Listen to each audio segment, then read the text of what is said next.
क्या किस्मत ऐसे फूटती है। एक व्यक्ति जीवन से हर प्रकार से निराश था। लोग उसे मनहूस के नाम से बुलाते थे। एक ज्ञानी पंडित ने उसे बताया कि तेरा भाग्य फलां पर्वत पर सोया हुआ है, तू उसे जाकर जगा ले तो भाग्य तेरे साथ हो जाएगा। बस फिर क्या था, वो चल पड़ा अपना सोया भाग्य जगाने। रास्ते में जंगल पड़ा तो एक शेर उसे खाने को लपका। वो बोला, भाई मुझे मत खाओ, मैं अपना खोया भाग्य जगाने जा रहा हूँ। शेर ने कहा कि तुम्हारा भाग्य जाग जाए तो मेरी एक समस्या है, उसका समाधान पूछते लाना। मेरी समस्या ये है कि मैं कितना भी खाऊं मेरा पेट भरता ही नहीं है। हर समय पेट भूख की ज्वाला से जलता रहता है। मनहूस ने कहा, ठीक है। आगे जाने पर एक किसान के घर उसने रात बिताई। बातों बातों में पता चलने पर कि वो अपना सोया भाग्य जगाने जा रहा है, किसान ने कहा कि मेरा भी एक सवाल है, अपने भाग्य से पूछकर उसका समाधान लेते आना। मेरे खेत में मैं कितनी भी मेहनत कर लूँ पैदावार अच्छी होती ही नहीं। मेरी शादी योग्य एक कन्या है, उसका विवाह इन परिस्थितियों में मैं कैसे कर पाऊँगा। मनहूस बोला, ठीक है। और आगे जाने पर वो एक राजा के घर मेहमान बना। रात्रि भोज के उपरांत राजा ने ये जानने पर कि वो अपना भाग्य को जगाने जा रहा है, उसने कहा कि मेरी एक परेशानी का हल भी अपने भाग्य से पूछते आना। मेरी परेशानी ये है कि कितनी भी समझदारी से राज्य चलाऊं, मेरे राज्य में अराजकता का बोलबाला ही बना रहता है। मनहूस ने उससे भी कहा, ठीक है। अब वो पर्वत के पास पहुंच चुका था। वहां पर उसने अपने सोए भाग्य को झंझोड़ कर जगाया। उठो उठो, मैं तुम्हें जगाने आया हूँ।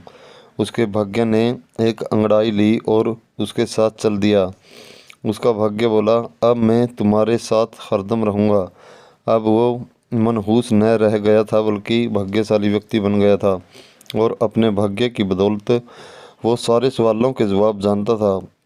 वापसी यात्रा में वो उसी राजा के का मेहमान बना और राजा की परेशानी का हल बताते हुए बोला, क्योंकि तुम एक स्त्री हो और पुरुष वेश में रहकर राजकाज संभालती हो, इसलिए राज्य में अराजकता का बोलबाला है। तुम किसी योग्य पुरुष के साथ विवाह कर लो, दोनों मिलकर राज्य भार संभालो तो तुम्हारे राज्य में शांति स्थापित हो जाएगी।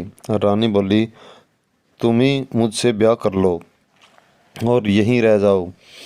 भाग्यशाली बन चुका वो मनहूस इनकार करते हुए बोला, नहीं नहीं, मेरा तो भाग्य जाग चुका है, तुम किसी और से विवाह कर लो।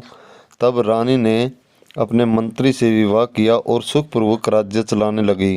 कुछ दिन राजकीय मेहमान बनने के बाद उसने वहां से विदा ली। चलते चलते वो किसान के घर पहुंचा और उसके सवाल के जवाब में बताया कि तुम्हारे खेत में 7 कलश हीरे जवाहरात के गड़े हैं।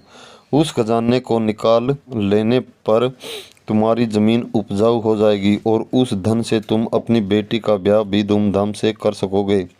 किसान ने अनुग्रहित होते हुए उससे कहा कि मैं तुम्हारा शुक्रगुजार हूँ, तुम ही मेरी बेटी के साथ ब्याह कर लो। पर भाग्यशाली बन चुका वह व्यक्ति बोला कि नहीं नहीं, मेरा तो भाग्योदय हो चुका है, तुम कहीं और अपनी सुंदर कन्या का विवाह करो। किसान ने उचित वर देखकर अपनी कन्या का विवाह किया और सुखपूर्वक रहने लगा। कुछ दिन किसान की मेहमानबाजी भोगने के बाद वो जंगल में पहुंचा और शेर से उसकी समस्या का समाधान स्वरूप कहा कि यदि तुम किसी बड़े मूर्ख को खा लोगे तो तुम्हारी ये सुधा शांत हो जाएगी। शेर ने उसकी बड़ी आवभगत की और यात्रा का पूरा हाल जाना। सारी बात पता चलने के बाद शेर ने कहा कि भाग्योदय होने के बाद इतने अच्छे और बड़े 2 मौके गंवाने वाले ए इंसान, तुझसे बड़ा मूर्ख और कौन होगा। तुझे खाकर ही मेरी भूख शांत होगी। और इस तरह वो इंसान शेर का शिकार बनकर मृत्यु को प्राप्त हुआ। कहानी की शिक्षा ये है, यदि आपके पास सही मौका परखने का विवेक और अवसर को पकड़ लेने का ज्ञान नहीं है तो भाग्य भी आपके साथ आकर आपका कुछ भला नहीं कर सकता। दोस्तों, अगर कहानी पसंद आई हो तो वीडियो को लाइक करें, शेयर करें और चैनल को सब्सक्राइब करें। इसी के साथ धन्यवाद। जय हिंद, नमस्ते।